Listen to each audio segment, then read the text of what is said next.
Dan, do you ever get out of breath? Only when I'm awake. Whenever I see that smiling face, my breath is taken away, and I need a little katatsu.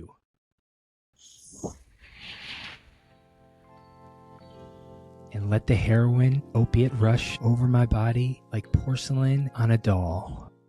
Oh, what the heck is that? I didn't do it.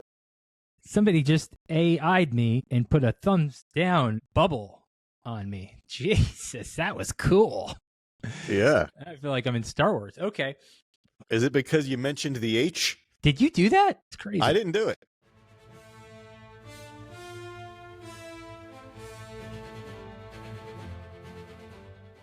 Welcome back to Outtakes podcast with Matt and Dan. Danny, how are you? I'm okay. How are you? You don't even have to ask because I've been good every day of this goddamn life. I'm closing my eyes and I see stars. That's always good. That's it. I got punched in the face last night. By a cartoon?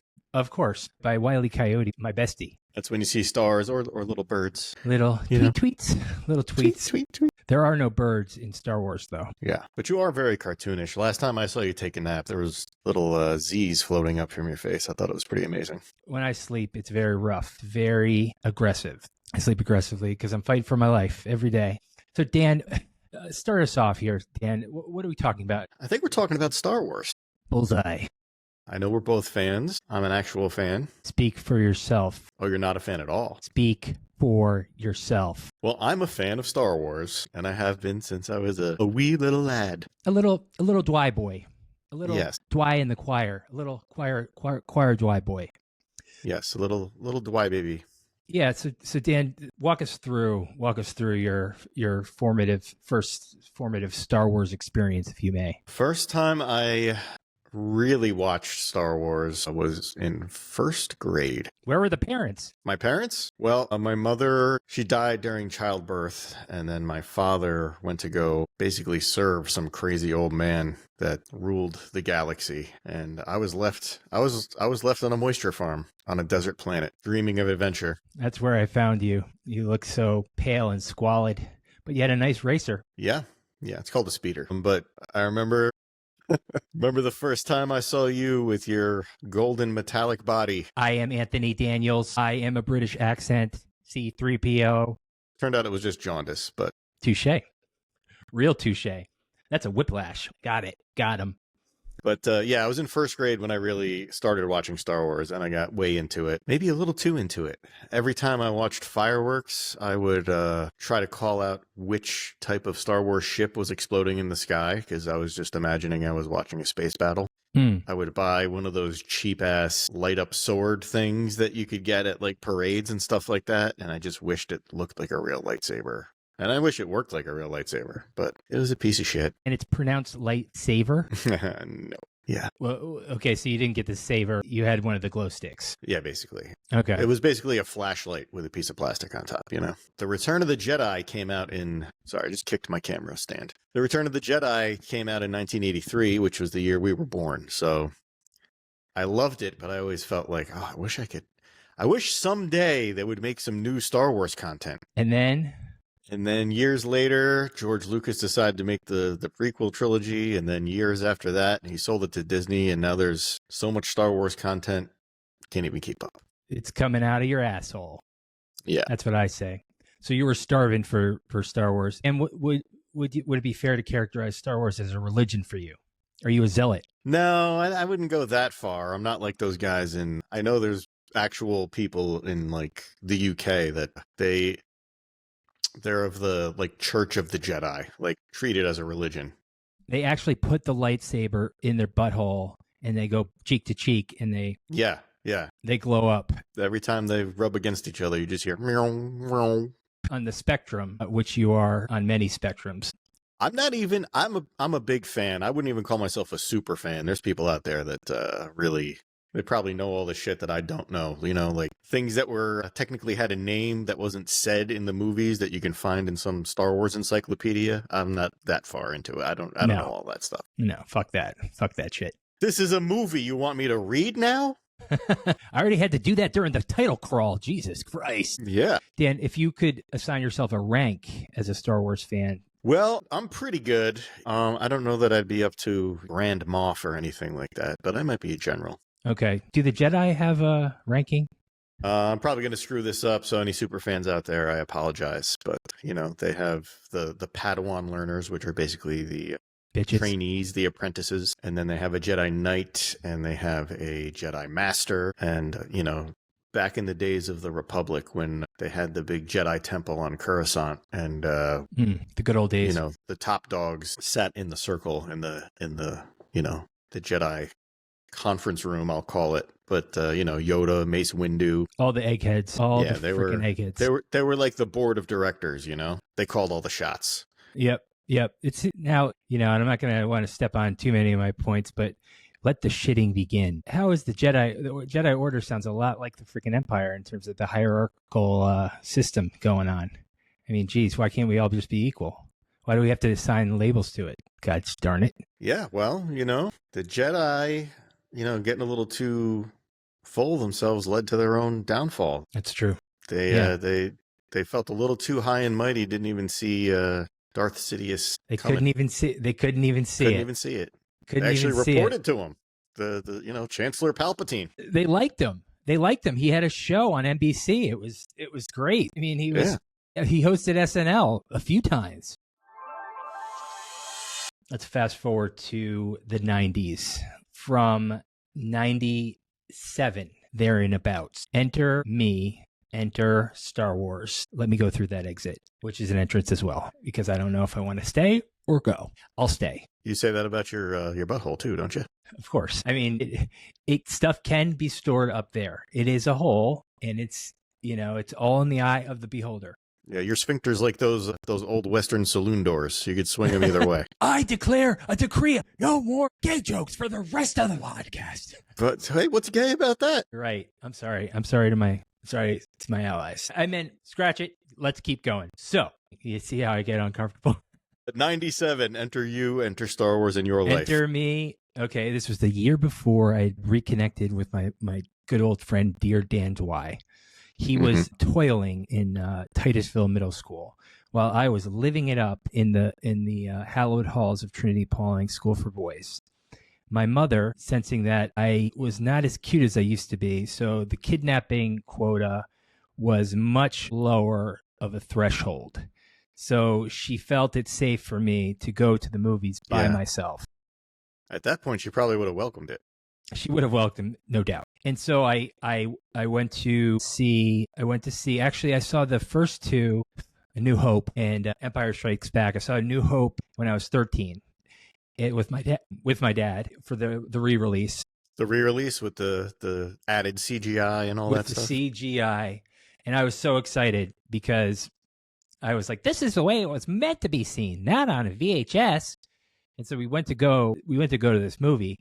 And my dad was just doing some chores around the house. And I was like, Dad, we got to go. We have to go. I had a very high voice and braces, and I was chubby. And again, no one wanted to kidnap me because I just wasn't, very pleasant. And so he brought me to the movie, and it was sold out. So we went to go. I was like, shit. This is awful. Did you try to go like opening day or something? Like Saturday, the night, the weekend it made 45 million. I think it was 30. I remember every single movie I've ever seen. I know, except for some people might remember the last time you spoke about Inception. But right, call back. So then, of course, we were kind of scrambling, and it was very busy at the movie theater. And so we're like, oh, what are we going to see? This is awful. And so we were like, okay, let's just go see Dante's Peak with Pierce Brosnan. And we were just not quick enough on the trigger. And that got sold out. Popular it was that there was overflow. So I was, and again, it's like FOMO. If I didn't get, I was like, I want this so bad now. So we ended up having to go to the shit movie theater, and we saw a Rodney Dangerfield film. It was called Mr. What was it? It was Meet Wally Sparks. Could that be right? Yep. Meet Wally Sparks. Meet Wally Sparks. It was a raunchy end of life, a Rodney Dangerfield film. Let's say it was enjoyable enough. It was a night at the movies. Okay. So fast forward, got to see Star Wars finally the next weekend. Enjoyed it, liked it, appreciated the fact that it had been remastered. I was a little bit over the threshold for being like head over heels infatuated. Okay. Age-wise, like you were a little... Age, I was a little long in the tooth. Yeah.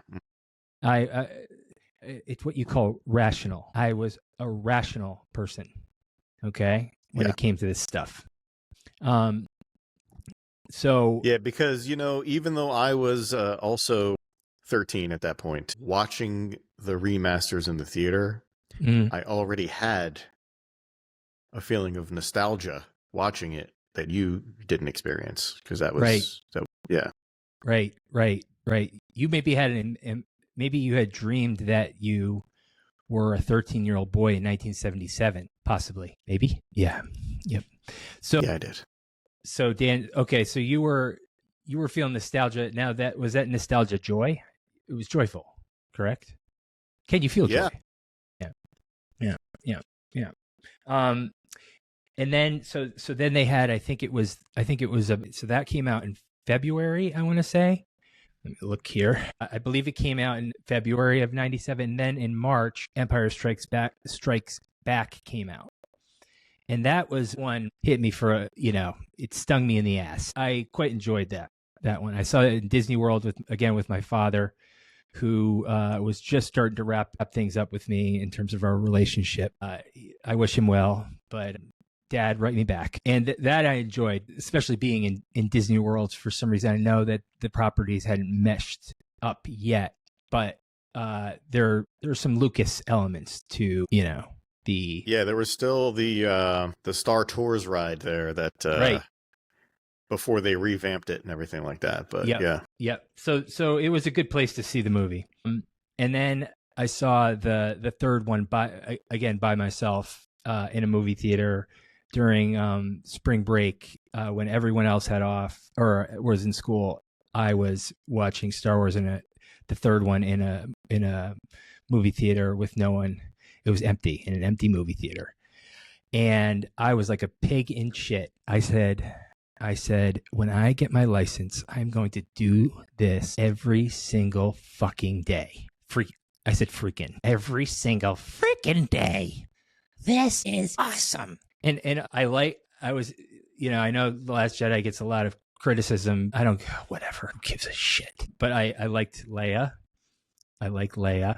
I liked how Luke was. I mean, it seemed like a bit different. Something had changed from the second to the third, where I was like, did I miss something? It seemed like Luke was pretty tormented, and then now he's like a master Jedi doing all this shit, and Leia's like a sex slave, which I was like, ain't complaining now. Carrie, keep with that Excedrin and diet pills. You're looking good. R.I.P.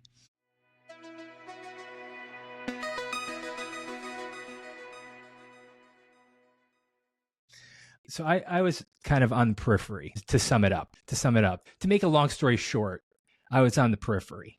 Okay, Dan? Now, take us forward in time to the next phase. Prequel phase. The next phase, Dan. Take us to the next phase in the story. As much as I loved the 3 remasters that you're referring to, and some things I didn't love, like I had those originals on VHS that were like, I can't believe they still worked. I watch them so much, Some things I liked, improved special effects here and there, but some of the and the CGI technology was in its infancy. So it was okay, but it was cool. Excuse me. It was cool. And it was cool at the time, but it was and Return of the Jedi, changing out the song in Jabba's palace. That was terrible. I don't know what you're talking about. I know you don't, but there are people out there who do. It was a wiki-wacky. Waka waka waka waka waka. Waka waka waka waka waka. Waka waka waka waka. Right? After that had happened, George Lucas decided, hey, you know what? No, do it in his voice, Dan. Well, and this is George Lucas here. And, when I created Star Wars, A New Hope was always meant to be episode 4. Empire Strikes Back was 5. And Return of the Jedi was 6. So I always planned on trilogy that happened before that. So we did it. Sounds a little like Clinton without teeth and a little bit of a wheeze. You got to get a little bit more Fozzie Bear there. Well, this is old George Lucas, old, fat, older, fatter. Not as much energy, but hell of a lot richer. So with his own sex slaves. They all wear that golden bikini too. Yeah, he wears one too. Yeah, keep going. But yeah, the prequels came out, and it's like, whoa, this is like actual new content, brand new. We didn't even know what content was, Dan. We didn't even, that word wasn't part of the zeitgeist yet, but it was brand new Star Wars material. And you got to see Obi-Wan Kenobi as a young Padawan learner following around Qui-Gon Jinn. Oh, that's me. That's my excited. And my favorite Star Wars character ever, Jar Jar Binks. Don't be, you liked Jar Jar. I'm not being facetious. Thank you. I forgot. Folks, Dan has a little special thing about Dan where you don't know if he's joking or not. And it's the most terrifying thing one who is in his presence can experience. And I'm glad you're seeing it now. Go ahead. Jar Jar Binks. I never understood the backlash. I know people said it was racist. I think that was the beginning of the whole social justice warrior movement, was people getting offended on behalf of other people that Jar Jar Binks was a racially charged character. But, well, he was a cute guy. He was a cute guy. I would say me having to be the PC police here, gosh darn it, did get death threats, was written out of the trilogy. The Misawasa. Yeah, the backlash worked. The backlash worked. He really took a step back in his involvement in the next films coming up. Yeah, I would say that it was pretty. The execution was, subconsciously racist. But what isn't in this world? Hey, listen, might be a hot take, okay? As the kids say, but he was he had undeniably a Caribbean Jamaican type accent, even though he's an alien from a completely different galaxy. But at the same time, how come all the white people had British accents? What's going on here? I didn't like it.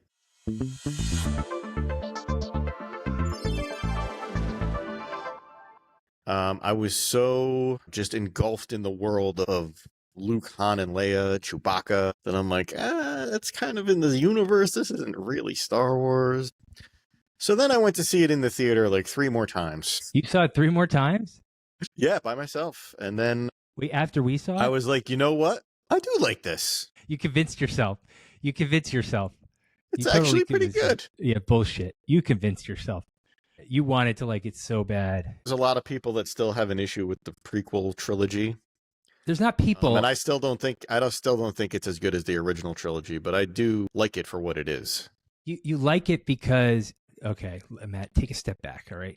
If you step back and look at just the story and the events of what George Lucas was trying to, build toward what happened in A New Hope and the path of Anakin and how he got to where he was, it still feels a little bit rushed. It's all backstory. It's weird. They gave a middle to late age man who was incredibly rich and successful the car keys to do whatever he wanted. And it reads like a man in a straitjacket trying to take little bits of shit and scrawling on his toilet paper. Those movies are terrible. Absolute shit. That kid is shit. See, I thought you were a bigger fan of the prequels than you were of the original. Hell no. Because there's people younger than us that consider that their Star Wars, because that's what came out when they were kids, Because it's just an iteration of it. It's like the Christ story. Like the New Testament gets progressively worse. So like the lightsaber battles, tons of lightsaber battles in the prequels. The first, what do we even call it? This is another thing I hate. 1, 2, 3. Just you're upset about the whole timeline. Well, listen, the original trilogy, 4, 5, and 6. Don't explain it to me. You shouldn't be explaining it to me. It's so stupid that you're explaining it. It just doesn't make any. I don't need a treatise on George Lucas's idea for a space opera. I wasn't about to explain it to you. I was going to say something about them, but it's really not that complicated. Folks at home, Dan just said, "You're a little slow, buddy. It's not that hard." Well, if you look at the opening crawl, episode 4, episode 5, episode 6, and then you look at the other ones that are called prequels that are called 1, 2, and 3. Yeah. I mean, I am not a math whiz, but I don't really have to rack my brain to figure all that out. Well, number one, how dare you? Number two, would you like an energy chew? They're delicious. Oh, sure. Pass it through the screen. Dan and I love Honey Stinger energy chews because when we're talking about George Lucas, we want to get really fired up. And nothing gets our goat better than a little pellet of sunshine, endorsed by Lance Armstrong. Yeah.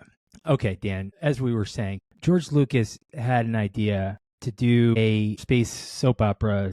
He liked certain things growing up, right? He liked Indiana Jones. He liked the serialized thing. I forget what he liked Rome and blah, blah, blah, the Japanese samurai. And, he had all these influences, whatever his childhood stuff was, good for him. And then he made a movie called A New Hope, or called Star Wars. It wasn't called Episode 4. Not initially, no. Not initially, It was just called Star Wars. It was just called Star Wars, right? Not A New Hope. Right. He showed that movie to everybody, all of his friends, and a lot of them... I know what you're about to say. A lot of them were like, what is this shit? A lot of them were at, like, what is this crap? And this was before... It took a long time to get effects finalized, which makes a lot of sense. So it's basically, and a lot of the sound editing to be finished. So when they first watched it, it was almost like a softcore, like porn, just in space. Like it was quirky and it had a lot of imagination.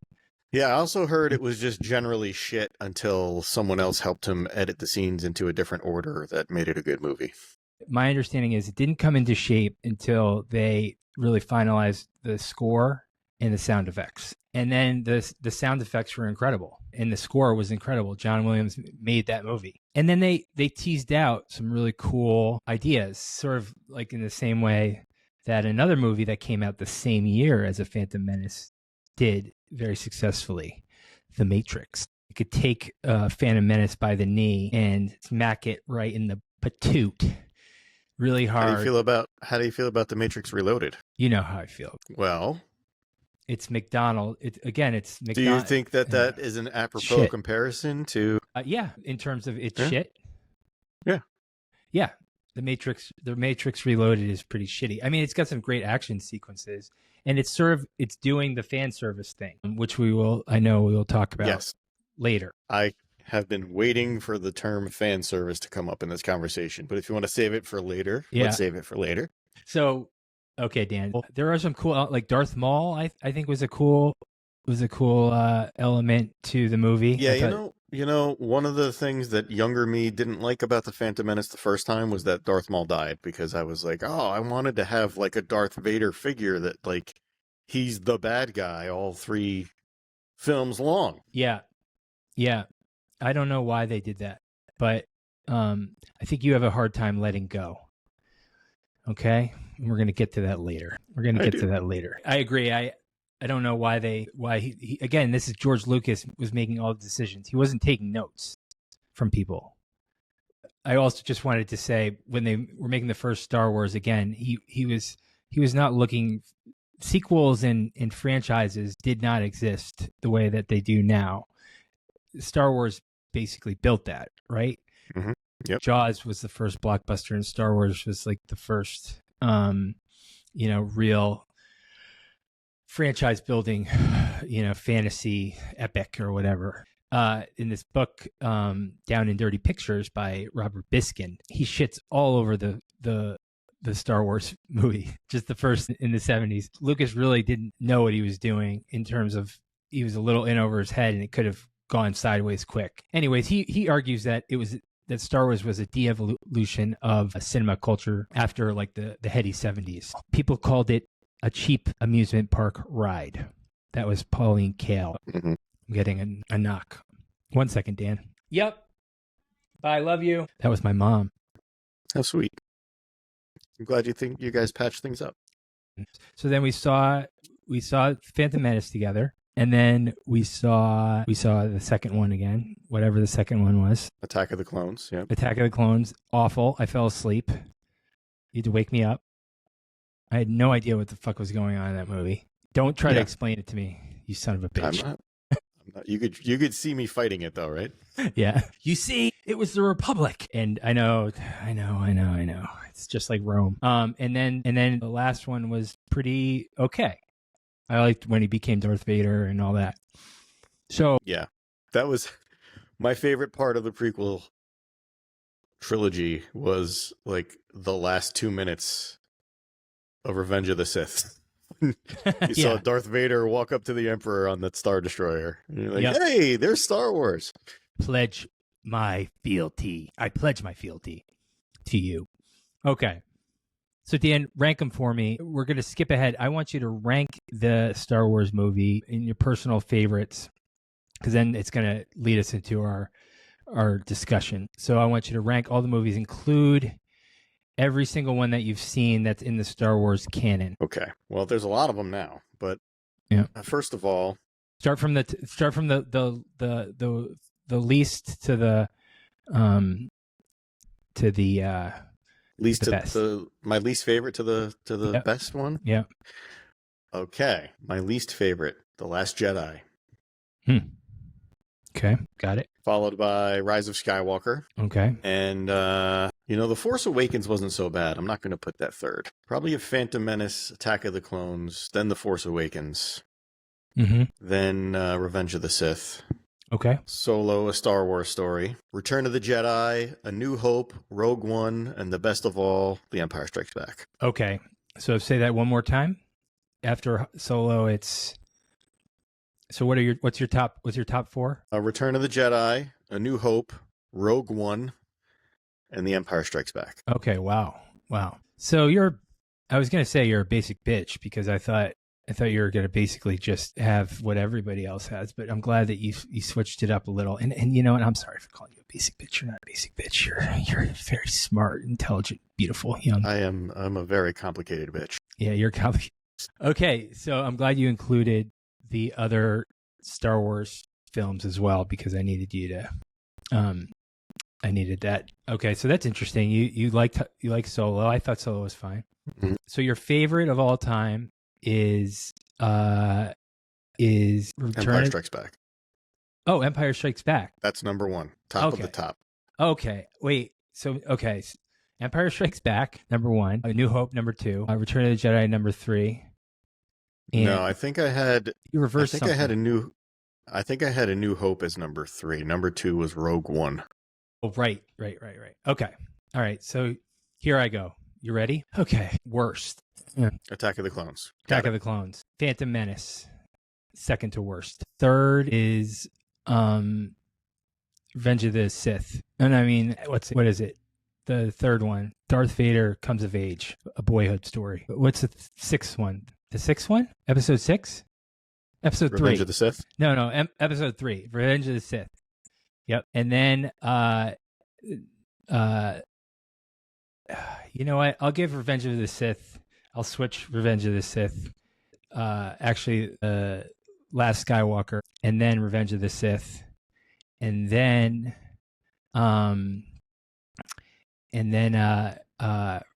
the fourth one, which was Episode 4. Okay, A New Hope, and then Episode 7, which was The Force Awakens. Which is just paint by numbers. It's not paint by numbers. It's a little different. I liked it. Then Rogue One, and then Empire Strikes Back, and then Last Jedi. And Han Solo is my first. No. Last Jedi is my favorite. Last Jedi is number one in Matt I knew you were Daniels' going to say canon. that. Last Jedi is... I knew you were going to say that, and I think part of it is really just to be controversial. Dan, number one, let me just get clean audio. The Last Jedi is my favorite and the best film out of the Star Wars movies, in my opinion. But objectively, I'm going to try to argue that it is the most superior film in the Star Wars canon? I'd love to hear it. Well, I know you'd love to, but you don't get to. I thought that's what you just said you wanted to. Right. That's the whole point. Now, give your reasoning for what you think I'm doing here. You think I'm being a sophist, don't you? I'm being disingenuous. I think you really believe it.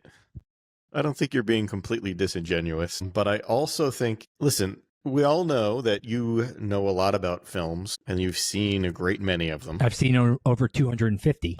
But, no offense, sometimes you have an air of superiority and a snootiness about your opinion of films, almost just for the sake of seeming like a little more highfalutin than the average man. Than the working man. That's correct. Number one, you're 100% right. Number two, I can't help it. I know. I can't freaking help it. Also a complicated bitch. Complicated bitch with money on my mind. I got that dream in my hair and a little bit of turpentine. Okay. So we're gonna let's break for a second and show my latest invention. It's called the Apple Vision Pro cover. So if you can't afford the Apple Vision Pro, you invented that? Yeah, here is the cover. Now, you could put anything over this cover, Dan, and no one would know. They would think you actually have an Apple Vision Pro. Yeah, but you could just have ski goggles. You could just have ski goggles. And guess how much this costs? $50. Only $299. Oh, that's right. I was thinking of the Apple cloth. That's right. Which is just a microfiber cloth that Apple tricks people into paying $50. Hey, speaking of snoots, I have one. I'll find it later for you. In my last ad read, Dan, do you ever get out of breath? Almost all the time. Only when I'm awake. Only when you're awake. Whenever I see that smiling face of yours, my breath is taken away. And I need a little katatsu and let the heroin opiate rush over my body like porcelain on a doll. This katatsu necklace is made from Oh, what the heck is that? I didn't do it. Somebody just AI'd me and put a thumbs down bubble on me. Jesus, that was cool. Yeah. I feel like I'm in Star Wars. Okay. Is it because you mentioned the H? That's right. Did you do that? That was crazy. I didn't do it.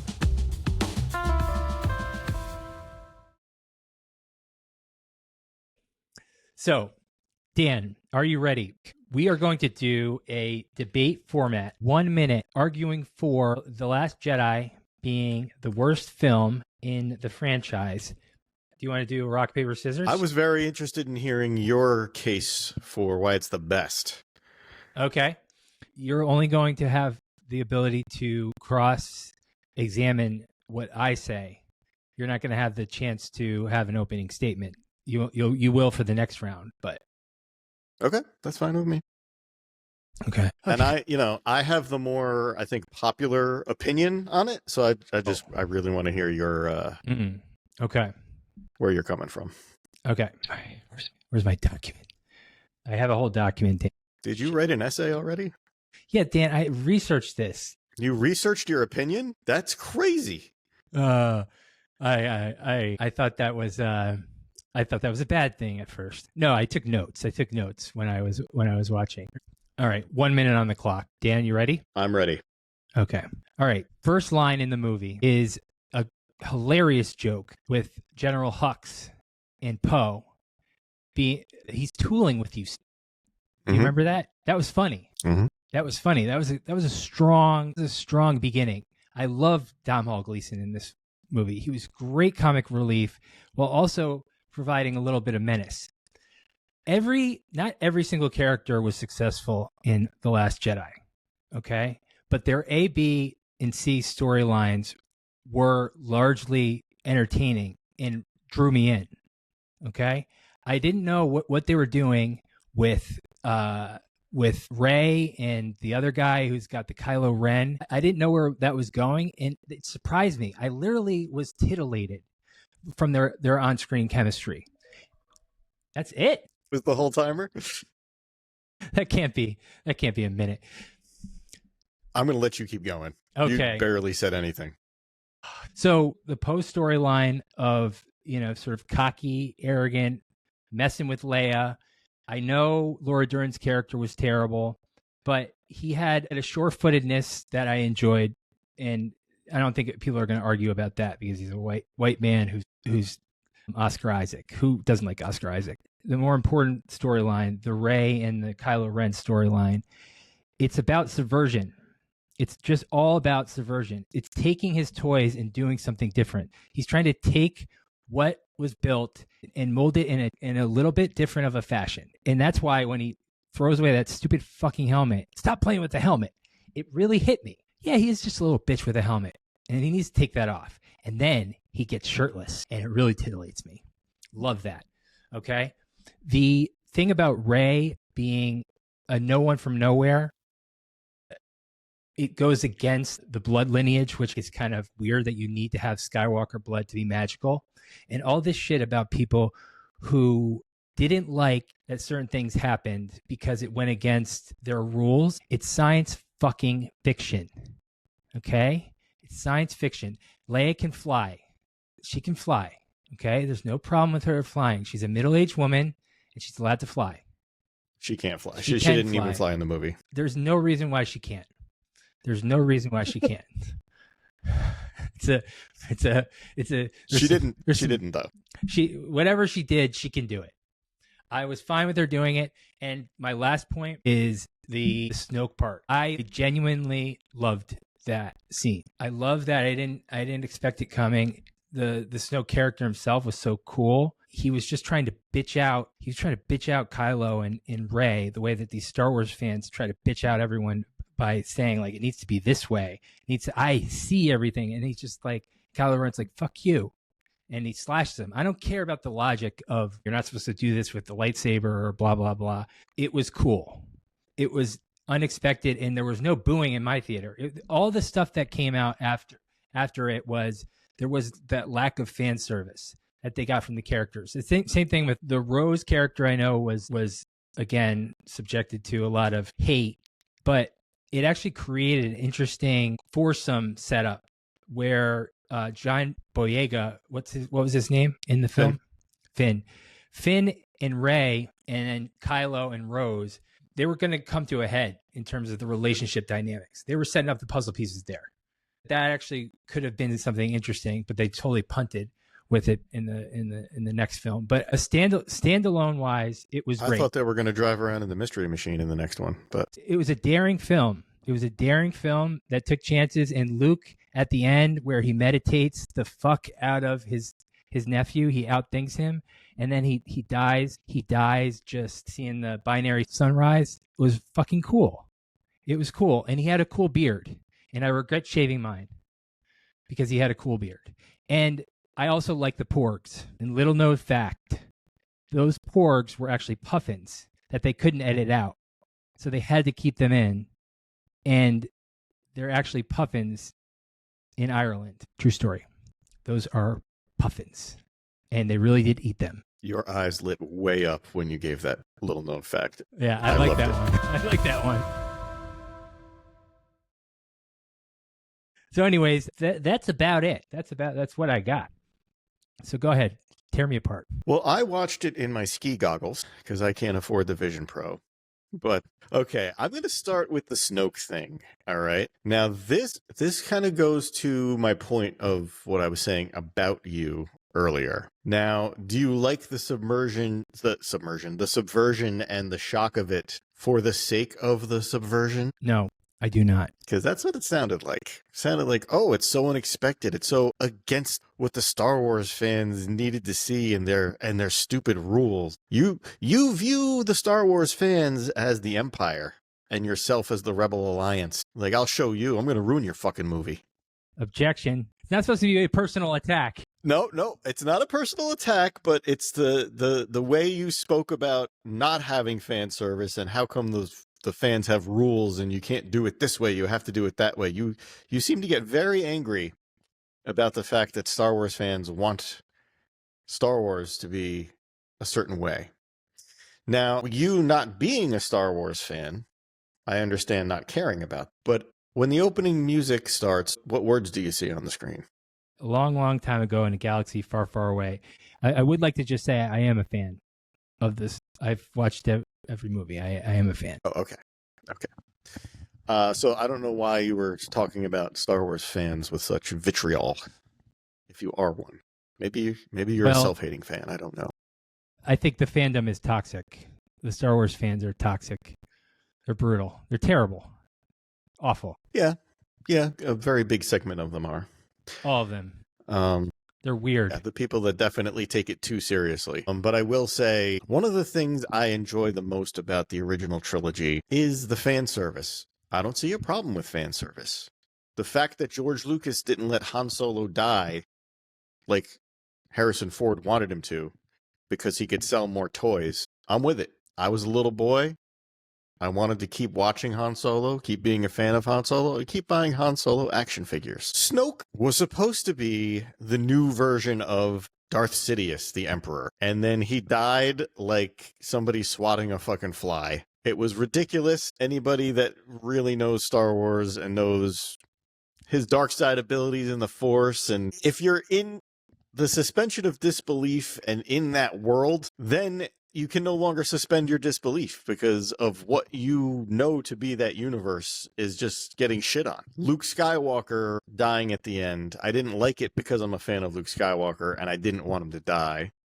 But it was also cool that he did such an amazing feat and strained himself so much that his physical being couldn't take it anymore. That part of it I'm fine with. I think it's good. And I enjoyed his battle while he was projecting himself on the astral plane. Yeah. The Porgs, that's a great fun fact. Cool editing trick. Don't know why that makes it a good movie, but I like it. Low blow. But the Rey, Kylo Ren, Ben Solo. First of all, I know you were titillated by Adam Driver's shirtless body. I'm not against it. I think I'm an Adam Driver fan. I really don't understand why that was in the movie. I don't understand. It was gratuitous. What are you? I'm not being prude, but yeah, you definitely are being prude. There's no reason for it. And Ray was like, "Hey, do you have a cowl or something you can put on? Like, why is that even funny. here?" That's funny. That's exactly the point. Why is that here? Because they armor the whole thing about dressing up in costumes is weird. That's the whole. They're trying to make him out to basically be the petulant boy, like angry, petulant, entitled little boy that he is. I mean, that's he can do that in t-shirt. What are we in? Where are we? What? I can't believe you brought it up. You said you were titillated, and I was not. I don't have anything against the male form. No. Not only were you not titillated, you were offended, and you said my word. Your dress, your halter, you fainted. I mean, what? No. I wasn't offended. I wasn't offended. Just because I used the word gratuitous doesn't mean I was offended. Gratuitous means it was there for no fucking reason. No, gratuitous means extra and unnecessary. Doesn't mean that it wasn't there for. It was there for a reason. Yeah, unnecessary. Well, I think it was to basically he was showing his sex appeal to Ray. He's like, I've been working out, bro. This is me. Check it out. I'm taking off my helmet. I'm going to take off my shirt. Check it. Yeah. So. Yeah. You're not offended by his shirt. I'm not saying you're that not like offended that his shirt was off. You don't care. You don't care about that. I'm not. Okay, this is the third time. I'm not offended. And I'm not saying it like I was clutching my pearls when I saw it. Well.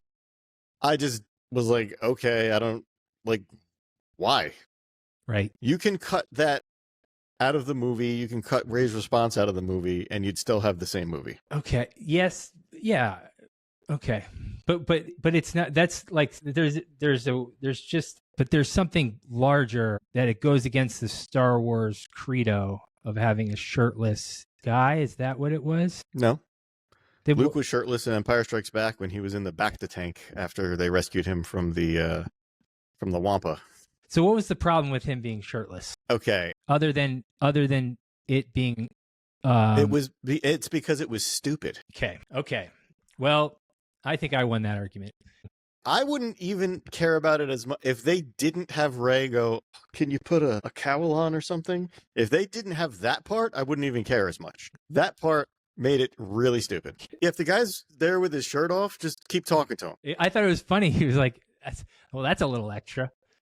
Well, yeah, it was funny, and then he just kept talking, and then she just kept talking, and then it's as if it never happened. It was stupid. Listen, next time you see me for the podcast, I'm going to have my shirt off, and I am not looking good lately. We will force talk. And that's fine. I'm just going to keep talking to you. But the fact that she had the reaction, and it came of nothing, and they just kept talking with his shirt off, it's like, okay, why did we even mention it then? Well, again, it's sort of like this rabbit hole that I'm watching the movie. I can see his shirt's off. You don't have to like add a little line in there for me to realize that he's. You don't have to to joke about it. You don't have to joke about it. Well, it wasn't even a joke. It wasn't funny. It was a joke. I mean, it's been completely sucked dry by our discourse, but.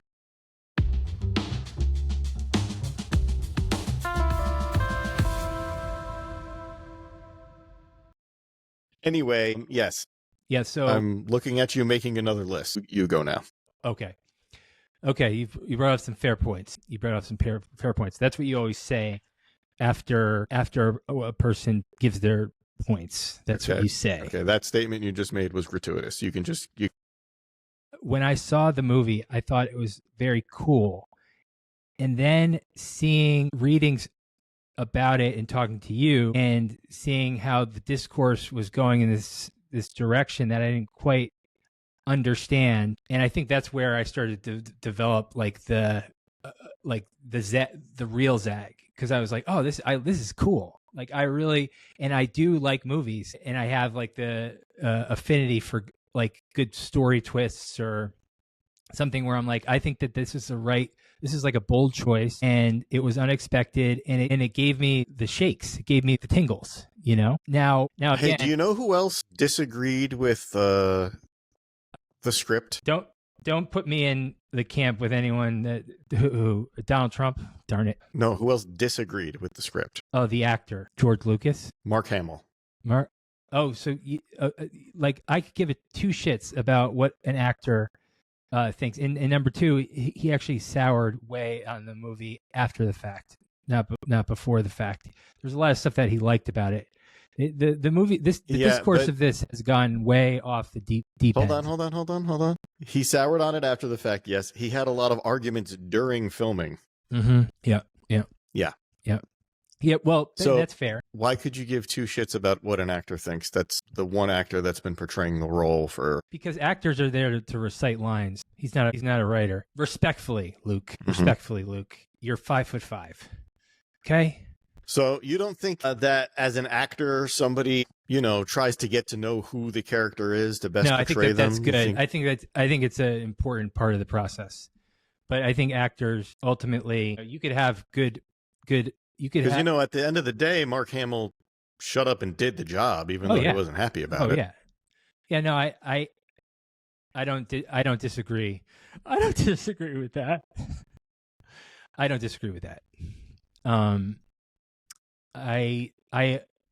think he did a great job. Actually, I thought he was awesome in his performance. He was like tortured and haggard, and I do think like the part where he was trying to decide, or he was like explaining, killing Kylo Ren and the guilt and all that stuff. It was a little bit like maybe it could have been tighter, but ultimately the guy with the vision, or the person with the vision, was the director. And I'm an auteur guy. And it was Kathleen Kennedy's fault for letting him tell the story the way that he wanted to tell it, which was a great standalone film. And I think worked within the greater universe. But if it didn't work for a lot of people because it was like sacrilegious. And in the sacrilegious thing, I butt up against, because I don't like organized religion. I don't like having to follow like a credo. If it makes story logic, then I usually can get on board. I can get on board with the big bad being killed in the middle of the film if it services something greater in the story, which was like, oh shit, Kylo Ren and Rey are like really feeling each other right now, and like they're like there's that chemistry is like heated up, and I like that. I thought that was cool. Yeah, But there, you just said something there that I definitely agree with. I think it's Kathleen Kennedy's fault for letting him kind of do that. It wasn't a standalone film. It was intended to be the second in a trilogy, right? The newer trilogy. I actually heard Adam Driver on like a radio or talk show or something like that talking about when he first got the job, how he had this whole character arc in mind for the way he was portraying Kylo Ren, and it's something he spoke with J.J. Abrams about. Who's a hack? And then once the second movie came along, he had to kind of change the whole idea of what the character arc was intended to be by J.J. Abrams from the initial film. And the person said, "Oh, why'd you change it?" He said, "Because of Rian Johnson. He just completely shifted all the stuff that was, laid out." Now, that's fine, Mr. I'm the best filmmaker. I know what's best. But if you are handed the keys to one part of a franchise that is beloved and that already has some groundwork laid out because there's a plan for an overall arc, you're just being a dick. I think Rian Johnson became too self-important and had that idea of, well, I'm the director. This is the way I see fit. Well, fuck you. Jeez. Well, again, I think he's gotten a lot of, he's done very well with other films. I think it seems like he got a lot of enough hate. Still think he's a great filmmaker and his vision was incredible in terms of like the visuals of the visuals of the film. You can't argue against that, right? Well, listen, if you're looking at the movie as a film for cinema, let's say a film student to look at. No. Wait.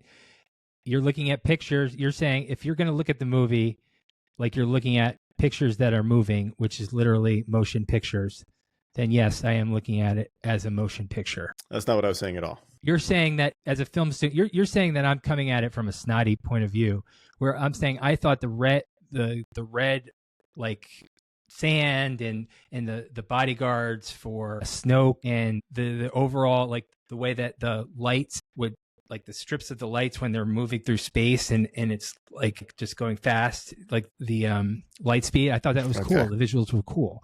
Also, love the lights, the tracking people through light hyperspace. I like that too. I like that.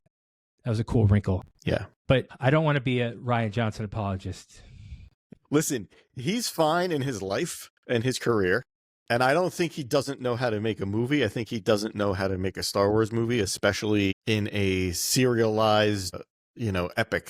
You're saying the keys to a franchise. Movie making is supposed to be about a singular experience. Originally, this is the medium now. Episodic stuff is TV. And that's why Star Wars hasn't gone back to movies in a while.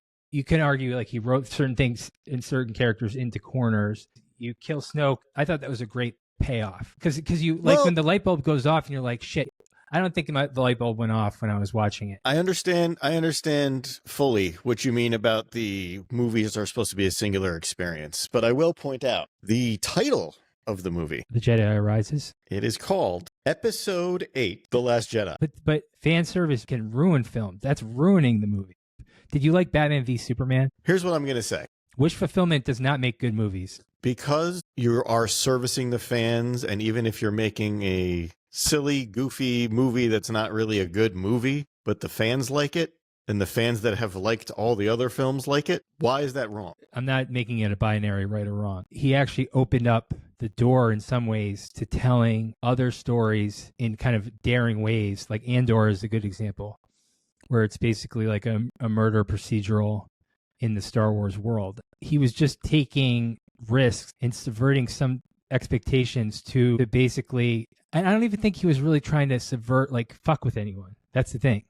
What if we zag here and Leia does have some force power, or in the Star Wars Bible that she is force sensitive, and why can't she just fly a little bit? Okay, well, listen, Luke Skywalker. I love you. Luke Skywalker, force sensitive, right? Yeah. Goes to Dagobah to study with Master Yoda. Here we go. Can barely get a rock to float till he trains and trains and trains and trains. And then no indication of Leia ever actually training or studying the Force all of a sudden Force pulls herself through the vacuum of space back into a ship, where she also created some kind of force field around her skin so as not to die in the vacuum of space. All right, Dan, but you're saying you're trying to logic. There's tons of. I'm saying there is a set lore in the universe, and if I had written a book with, I created my own world with, certain, this is how this works, this is how that works, these are the rules of how. This is hard sci-fi shit. I know right, how it works. And then somebody else takes, hey, you write the next one. Okay, but I'm going to show them shit they've never seen before. Wait till they see this shit. Write your own fucking book then. Yeah. Well, honestly, it's the reason why I can't get super into sci-fi and hard fantasy, because that logic really making too many rules. I think rules are bad. It's restrictive, and it's fan service. And fan service, it's not the best way to entertain someone. You want to have a vision and surprise. And like, I was reading how The Last Jedi didn't have a lightsaber battle, and people were like going nuts about that.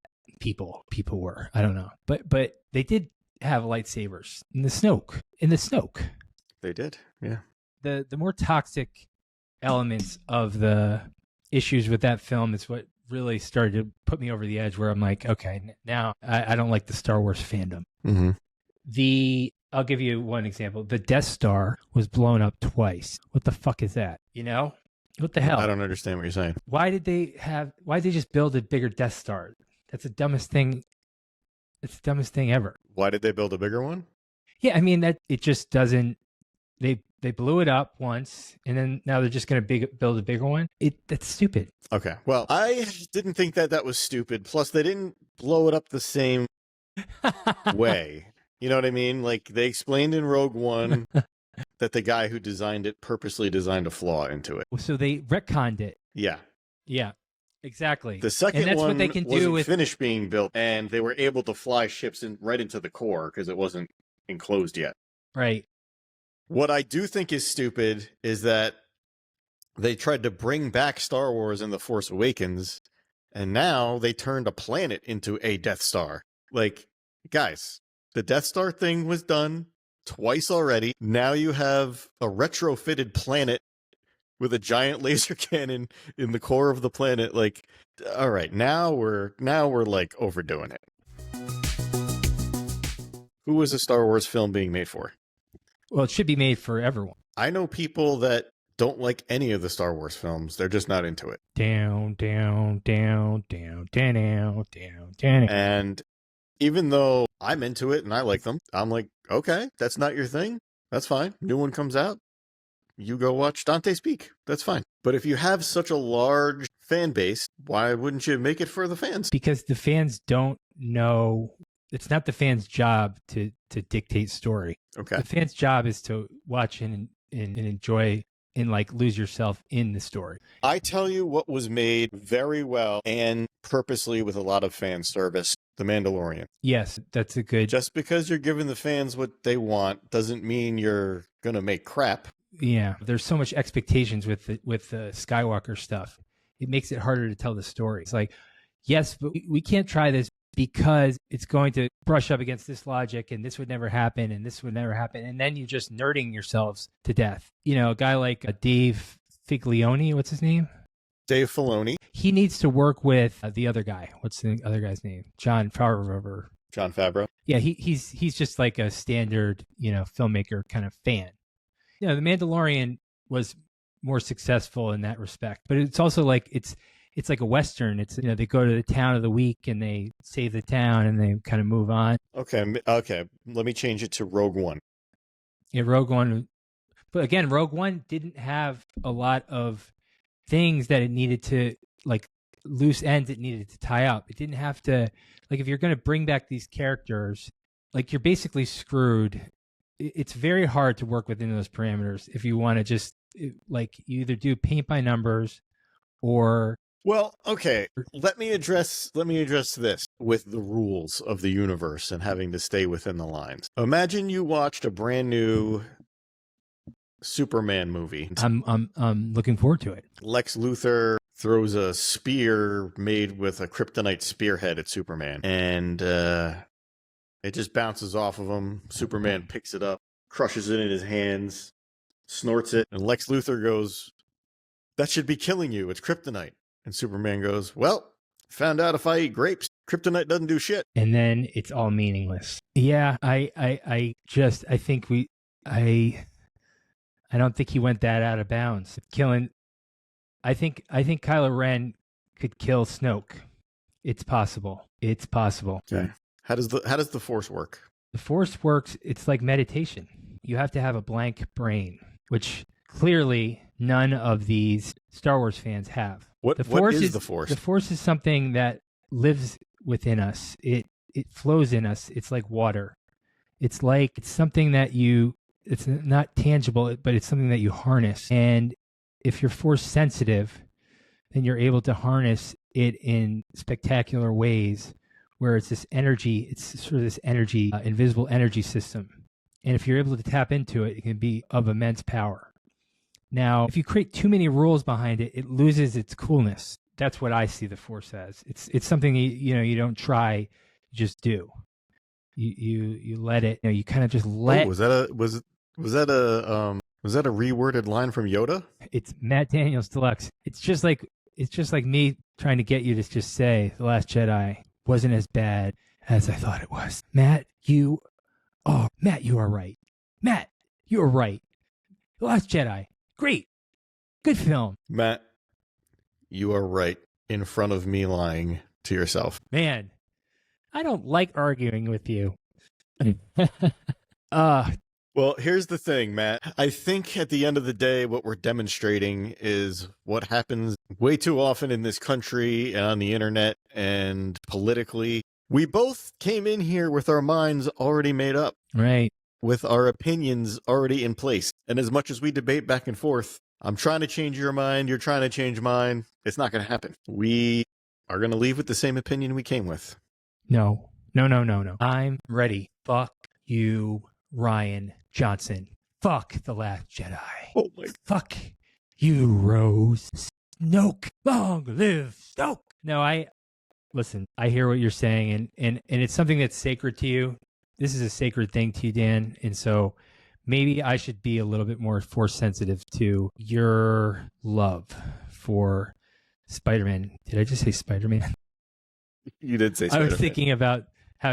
I was thinking about Spider-Man needs to be white, but I love how your mind wanders while you're the one talking about something else. This is a good discussion. So I think we'll end it on, was Star Wars good?